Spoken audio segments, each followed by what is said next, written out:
Hello, everyone, and welcome to another Half Pint session. Today, we have a returning guest. He was on Pints with Jack in the second season on our audio feed, talking about his book, Unbelievable, where, like any good apologist, he quoted C.S. Lewis liberally. But he is now back, and he's got a new book and a whole bunch of life changes. So, Justin Brierley, welcome back to Pints with Jack. Oh, it's great to be back. Thank you very much for having me. Not at all. It's great to see you again. And it's lovely to have another good accent on the show. I speak to Americans far too often. Well, I also speak to a lot of Americans and I love them dearly, but it's nice to be talking to a fellow Brit on this occasion, David. Exactly. You can use slang and know that you will be understood. Excellent. Let's kick things off by where you've been and where you're going, because you've had a lot of life changes. So I'm sure a lot of people will know you from the Unbelievable podcast, where you are constantly lauded for your impartial adjudication and debate moderation. But for people that don't know you from that, would you mind just saying a few words about what Unbelievable has been, Premier hmm Christianity, and then tell us about what you're doing now?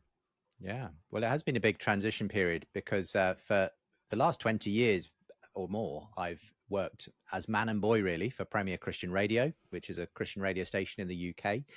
And it was there sort of some 17 plus years ago that I started the Unbelievable show, firstly, just as a radio show, then as a podcast, then as a video channel, and of course, all the other things, conferences, books, and resources that came out of it. And Unbelievable was really a talking shop for Christians and non-Christians. I hosted weekly debates between people of different perspectives. Sometimes it was different Christians of different perspectives as well. But yeah, it was an amazing opportunity for me to host some really interesting thinkers, dig into loads of different topics, everything from apologetics, ethics, theology, history, you name it, really. We covered it on the show at some point. So, yeah, there's hundreds and hundreds of episodes in the back catalogue that people can get hold of. But I also had other hats as well during those 20 years. I edited Premier Christianity magazine for several years. I was involved in other things, launched other podcasts too. The Ask NT Write Anything podcast had also became a popular show. So so it was a wonderful time. But I did, just this last Easter, a big change for me, transitioned into essentially a freelance form of ministry now, where I'm continuing to work in the area of cultural apologetics, but have moved on from the Unbelievable show. It was a very bittersweet parting after 17 and a half years of hosting the show from its inception, and that continues in new hands under new management, as it were.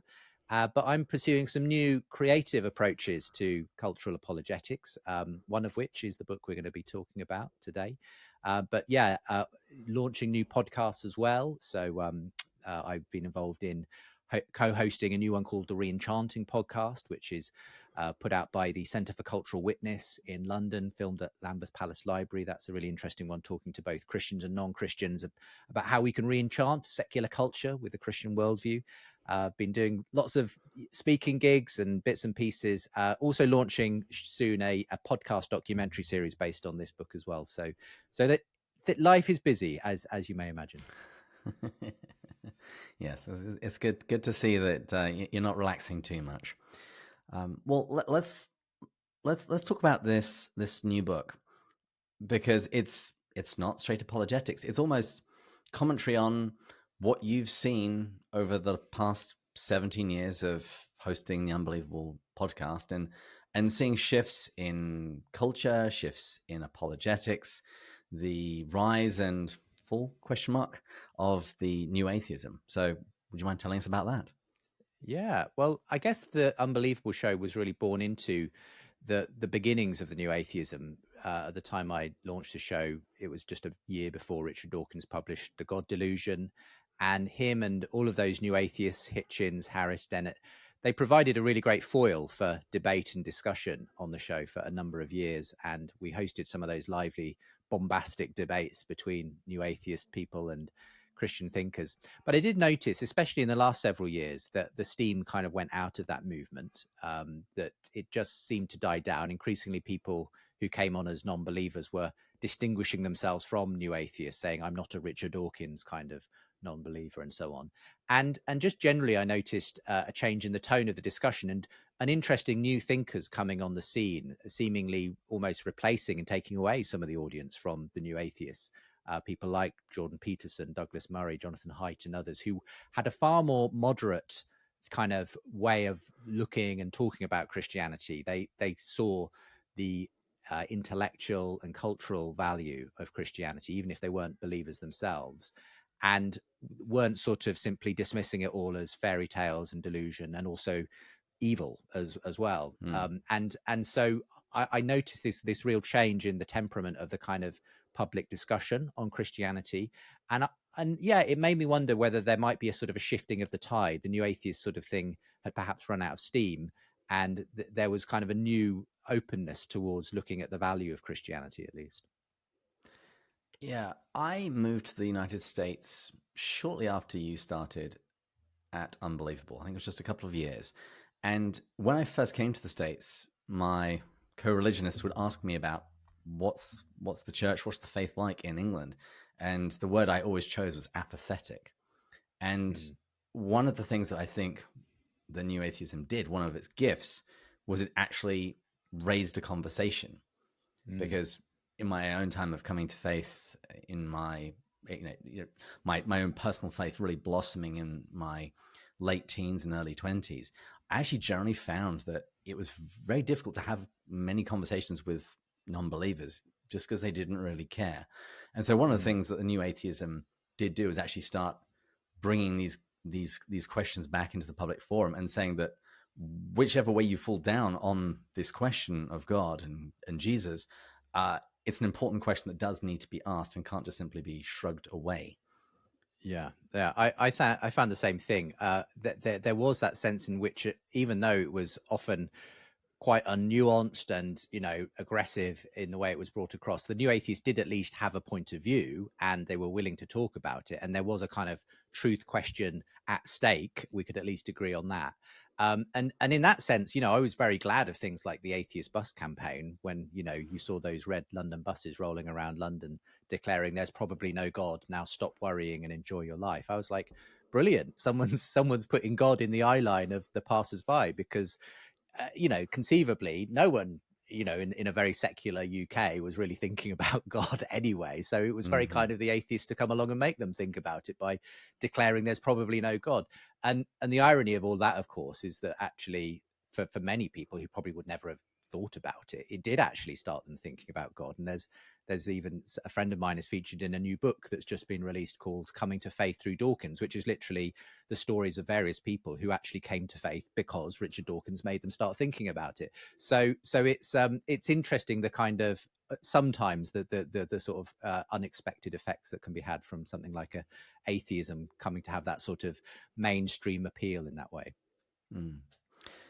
What do you think it is that's caused the shift? I said at the beginning the fall of new atheism question mark, because it's not quite gone, but it certainly does seem to be much more muted than it used to be. Do you think it's some of the scandals and controversies that have surrounded it in more recent years?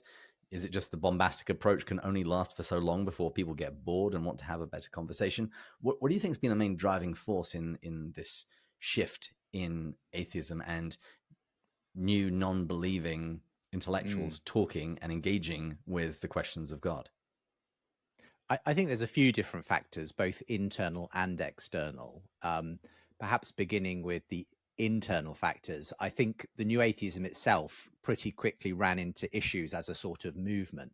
Um, I noticed this especially around 2011, when something called Elevator Gate happened, which, for those Mm, who aren't aware, was basically this interesting moment where the Me Too movement basically happened early for the atheist movement, and there were certain female skeptical vloggers who were basically speaking out about certain elements of misogyny and patriarchy within the atheist movement, which was essentially a sort of very male, white dominated movement, and always has been in a sense. But this particular moment, Elevator Gate, was when one skeptical blogger called Rebecca Watson was a speaker at an atheist conference in Dublin. And basically, after giving a talk on the problems of misogyny and so on in atheism, She, after sort of late night drinks at the bar, was going back to her room in an elevator, and she basically got propositioned by one of the other attendees at the conference. And she sort of blogged about this later, saying, "This is not on, this is the problem. I was a woman by myself in a foreign country getting propositioned in an elevator at 4 a.m. in the morning." And that might have been it, except that after she wrote this, Richard Dawkins weighed in with a very sarcastic kind of commentary on this, titled "Dear Muslima," in which he imagined a letter being sent to some oppressed woman in a foreign country where she's under Islamic rule, but saying, "But don't forget your poor American sisters who are being asked for coffee in elevators," And anyway, this whole sort of approach poured gasoline, petrol in UK language, onto the whole thing, and it just ignited this kind of debate, and this controversy over whether atheism should be this sort of atheism plus, as some people wanted it to be, which was atheism plus commitments to certain social justice issues, LGBT, feminism, and so on, or whether it's just this free thinking oasis where we just get to, love science and be reasonable and have common sense, and we don't need all these political ideologies tacked on. And so it really kind of unraveled from that point, and there were increasing controversies, often with Richard Dawkins at the center of them. He's not a subtle man. No, and he was in the habit of tweeting things, regularly on Twitter, which would inflame things, and then there was this cycle where he would then sort of try to kind of explain what he meant and nuance it, and then it would all happen again 3 months later. But it basically, it got to the point where some of these atheist leaders simply weren't even willing to share a stage with each other. Literally atheist conferences were being cancelled because of all this infighting and so on. To the point where, some of the key people who were involved, like P.Z. Myers, said that they regretted ever being involved in the new atheism because they thought it was such a train wreck in the end. So it was interesting to watch that from the sidelines. I think, in a sense, the movement itself, to some extent, imploded. But then looking at the external factors as well, I think there was just a sense that it started to sound a bit shrill and dogmatic to a lot of people in the end. It almost had a quasi-religious flavor, because it was so evangelistic and so on in its fervor. I think it also just that the culture moved on, the stories moved on. I think some of the kind of predictions about, the terrible dangers of religion just didn't pan out, and it felt like, they were sort of increasingly talking to themselves in that sense. And to be honest, I think the culture wars basically sort of sent a train sort of straight through the center of the movement, because in a way, what had unraveled the movement internally was this question of, well, where are we going, and what do we believe now that we've agreed that God doesn't exist and religion's bad for you? And in a way, all of the atheist leaders, if you look at what they're doing now, none of them are really talking about religion anymore. They're all basically, they've taken sides in the culture wars. They're either on the progressive left or the kind of anti-woke right. And so it's almost like the culture kind of, a lot of them, I think, just decided actually there's a bigger enemy to fight than, the supposed fundamentalist Christians that we were worried about. They've got nothing on these new woke ideologies that a lot of them have now come out, against, or equally the ones who were kind of fighting for them. So it's been interesting to see the way the movement has just sort of been subsumed in a sense by the bigger things going on in culture. Mm. And it is kind of ironic because they've suffered from the various issues that we've had in Christianity over the years. When the church is rocked by scandal, when there is infighting over theological details, when people want to bring something alongside Christianity and marry it to it, and some people are very for, some people are very against. The irony isn't lost on me. No, absolutely. And there's that sense that, whenever anything becomes a movement, it takes on quasi-religious characteristics, and it immediately suffers from all the things that religion typically suffers from, including sort of, cancellation of people who you disagree with and everything else. I mean, that a lot of that did happen in the atheist movement. And I write in the book that it's a little bit tongue in cheek, but you could even say that the four horsemen were the high priests of this movement, and they had their sacred texts, and they had their object of worship, which essentially was science. That was the savior, that was promised for humanity. They had a certain creed, which was atheist materialism. And if anyone differed from that orthodoxy, they were, heretics and needed to, be castigated for it. So it was, there's lots of parallels you can draw, because I think, and this is again one of the key things I think in the book is the religious instinct never goes away. You can call it something else, but we still have that sense of needing to understand ourselves in terms of a story, and we tend to kind of put all of our meaning into that story, and if we don't call it God or Christianity, it'll be something else. And I think in a funny way, that's what a lot of the new atheists have realized. In fact, just recently, a lot of them have been talking, the ex-new atheists, as it were, about the way that they think new atheism itself arguably paved the way for the rise of today's quasi-religious sort of ideologies, in terms of, the various woke ideologies that exist. So it's very interesting to hear some of those former, atheists who were so critical of Christianity suddenly realizing, well, we may have just cleared the way for different forms of religion to kind of, rise up. Yeah. There's a bunch of consequences to what has now happened. And I mean, the two chief ones are when we see surprising people come to faith. But before we get to that, I also want to talk about how atheism itself seems to have changed. I don't want to say rebranded. That sounds too shallow and superficial. But it certainly is different from the Four Horsemen era. And I've got to say, just as a Christian, I really like listening to a lot of these newer atheists. Cosmic Skeptic, I could listen to the guy all day. He's always really interesting. He knows his stuff. What shifts have we seen in atheism in recent years? Yeah, I mean, it's interesting you mentioned Cosmic Skeptic, because I think there's a great example of someone who has evolved simply quite a lot in, he started essentially from his bedroom as a teenager, kind of as I don't think he'd mind me saying this either, as we're friends, Alex O'Connor is his actual name, but essentially kind of trying to sort of be a teenage Christopher Hitchens. Really. Yeah, that was his role model, I think. I always did imagine him having a Hitchens poster above his bed. Yeah, absolutely. And I think he'll absolutely happily own up to that himself. That was kind of the spirit he was channeling. But, some of those early videos he made, basically, takedowns of religion, he now looks back on and is very embarrassed about, because he just didn't really understand some of the arguments and so on. And he went on and did a theology degree, which is so Oxford, impressive. And yeah, absolutely. And he's lived with a Christian housemate for a number of years, and he's really kind of thrown himself in and invested himself. Now, he's not a Christian, and he doesn't anticipate becoming one anytime soon.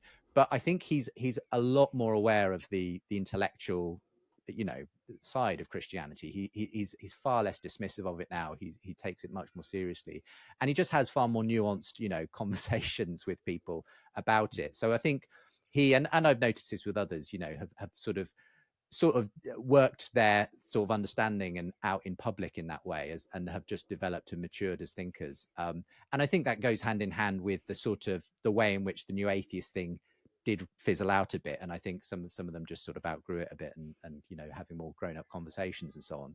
So I think there's that side of it. But I think in addition to that, you've also got the growth of another kind of set of intellectual thinkers who kind of either themselves outgrew a kind of new atheist phase, or were never really into the new atheism to start with, and they've just sort of realized that because new atheism didn't really answer so many people's questions around meaning and purpose and identity, that actually they need to take religion seriously. They can't just sort of pretend it doesn't exist or dismiss it. And that is where people like, as I say, Jordan Peterson have obviously drawn a huge crowd. Whether you love him or hate him, he's obviously a bit of a polarizing character. But the things he was saying when he emerged in 2017, 2018 about religion were very different to the new atheists. Yet he was essentially drawing a similar crowd. He was kind of seen as a sort of intellectual sort of public thinker. Yet he was saying to people, well, look, basically, can we live without something like God? Where do we get our sense of human sovereignty from, if not from the book of Genesis? It doesn't exist, just from a sort of purely scientific, rational perspective. And all of these sort of things were really interesting to witness. And I think the reason why he and others kind of became quite popular, especially with young men, was because there was a sort of the new atheism really hadn't answered the question of identity and purpose. It hadn't given people a sense of, well, what do I do next? Given we live in this post-Christian culture, what happens now? And I think at least people like Peterson were kind of giving a bit more of a holistic sense of how you can be a human being and the things you can draw on, and the fact that for a lot of people, the Christian story did give them that sense of meaning and purpose. And while it hasn't resulted in a flood of people becoming Christians, I think it's kind of made it more respectable to talk about it, to consider it. And I do know people who have sort of, it has been a gateway drug, if you like, to actually becoming Christian. So I think there is that sort of thing going on as well. Mm. Peterson is a particularly interesting character. We've done episodes on him on the podcast because of things that he has said that very much falls into the topics that intrigue C.S. Lewis, as you mentioned, like meaning, morality, purpose, and imagination, and the value of myth. These are all things that Lewis spent a lot of time thinking about. And I remember, I think Peterson, he came and did a very small conference in Seattle while I was there, and I knew some of the trans issues that had popped up in the media, but I didn't really know much more beyond that. And when I started investigating him and seeing the video series that he did on Genesis, I mean, it's incredible that here's a guy who's not a Christian manages to get all of these thousands of people to read Genesis and take it seriously. I mean, whatever we're doing as Christians to get people to engage with Scripture, there's at least something that we can definitely learn. But yeah, when I started hearing the way that he was speaking, it did remind me of a young C.S. Lewis. When he was starting to really wrestle not so much with Christianity but theism at the time, asking those the more human questions about meaning and imagination. I've definitely seen the same thing. And there's one specific interview I remember that he did with Jonathan Pageau, who is frequently a sort of dialogue partner of his. And Pageau himself is Eastern Orthodox and quite an interesting thinker in this whole space. And I remember it was not long after Peterson was coming out of this period of a lot of illness, where he'd really been laid low by sort of a condition that had taken him out of the public eye for a while.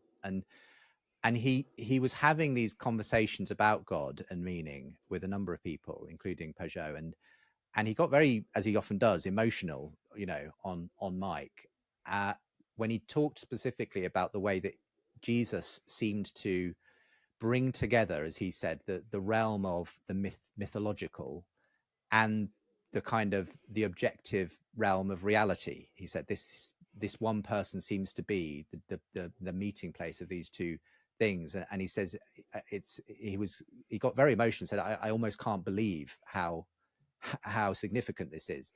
And I thought, well, that's like C.S. Lewis's walk with Tolkien in a nutshell. It's sort of Lewis, kind of the two halves of Lewis's mind, the rational objective atheist meeting the kind of person obsessed with imagination, mythology, and everything else, and being told, well, look, maybe there's a way of bringing these two things together. And in the person of Jesus. And so I do think there is a sort of quite a Lewis-like journey potentially going on there for Peterson. I think it's the difference is it's kind of being worked out in public, whereas Lewis, we kind of really only discover Lewis after he's sort of gone through that journey and sort of, written it all down for us. But it's kind of happening in real time, I think, with Peterson. So zooming out from Peterson, your book speaks about this new surprising belief in God. Is this widespread, do you think, or is your book more focusing on possibly the signs of something that is coming? That it's more about prominent individuals shifting their views, and that this might be a sign of more to come? Is it basically is this more statistical or anecdotal? Is it more current or future? I think it's probably in all cases the latter, because the statistics, certainly are telling a story of decline in the West of Christendom, the rise of people saying they have no religious beliefs and so on. So none of that is in question in a sense. And I'm not saying we're suddenly seeing some massive turnaround in that. But to some extent, even the statistics that we do see, that they don't tell the whole story, because actually, even when people are saying I don't subscribe to any religion, they're not ticking necessarily the atheist materialist box by any stretch of the imagination. They're often sort of spiritual but not religious types, and often they are kind of prone to pray occasionally, and they, you know, maybe do follow some new age practices, and you know, we know that there's a rise in engagement with the occult, you know. So it's that whole thing again of people will fill the void with something. They don't tend to just become these sort of scientific materialists. But at the same time, yeah, I think the trend that I'm noticing is something a bit more at the level of at the public intellectual level. I'm seeing people who are kind of realizing this, yeah, guys, this secular humanism thing, it's not really working. It's not really going to be the thing that gets us out of the mess we're in. And people kind of realizing that, oh, it turns out Christianity did a pretty good job in some ways of creating the kind of framework for a culture where, you know, we can flourish and prosper as a whole society. Again, someone like Tom Holland is a great example of kind of a secular historian pointing out himself that, you know, he's realized that the West is essentially owes all of its moral instincts to the Christian Revolution. And you know, even as someone who struggles with belief himself, he says, I am to all intents and purposes a Christian in terms of the fundamental beliefs I have about what it is to be human, you know, equality, dignity, human rights, freedom, and so on. They're not a product of, you know, the Enlightenment or science or reason. They came specifically from this thing we call Christianity. So I think there's a kind of a growing awareness at that level of this the importance of Christianity. As I say, it's not necessarily with all those thinkers translating into mass, you know, conversions to Christianity. I think they're, you know, different people will be somewhere different on that spectrum, you know, depending on who they are. And so I think it is, and likewise their audience, I think there's a lot of them who are just kind of working out what this might mean for them, and what kind of challenge it might entail. So I think it is kind of more of the beginning signs. And the image I use in the book for it is that well-worn line from Matthew Arnold's poem Dover Beach about the melancholy, long withdrawing roar of the sea of faith, which, you know, in his age, the Victorian age, he was seeing secularism sweep in and religion go out. But the fact that, as Douglas Murray pointed out to me in a conversation, tides change, you know, the sea of faith could come back in again. But if it is coming back in, I think it's literally just at the point of turning. It's not like we're seeing a sudden influx and a sweep in of, you know, people suddenly breaking down the doors of our church or anything. But we are seeing, I think, the telltale signs that the secular material narrative is kind of running out of steam, and people are starting to consider the Christian story as a plausible alternative again. And for me, that's almost like the materialist tide reaching its furthest ebb before, who knows, perhaps, yes, the Christian story could come sweeping in again in the future. That's my optimistic thesis anyway. Well, would you mind just reminding our viewers what's the name of the book and where can they find it? The book is called The Surprising Rebirth of Belief in God. The subtitle is Why New Atheism Grew Old and Secular Thinkers Are Considering Christianity Again. And we are going to be launching a podcast documentary series of the same name, The Surprising Rebirth of Belief in God. So look out for that if you're a podcast listener. But you can find details for the book, signed copies and more at my website, which is justinbrierley.com. All of those links will be in the show notes. Justin Brierley, thank you for coming on the show. Thanks so much for having me, David. It's great to chat with you. You too. And please join us again next time when we'll continue going further up and further in. Cheers.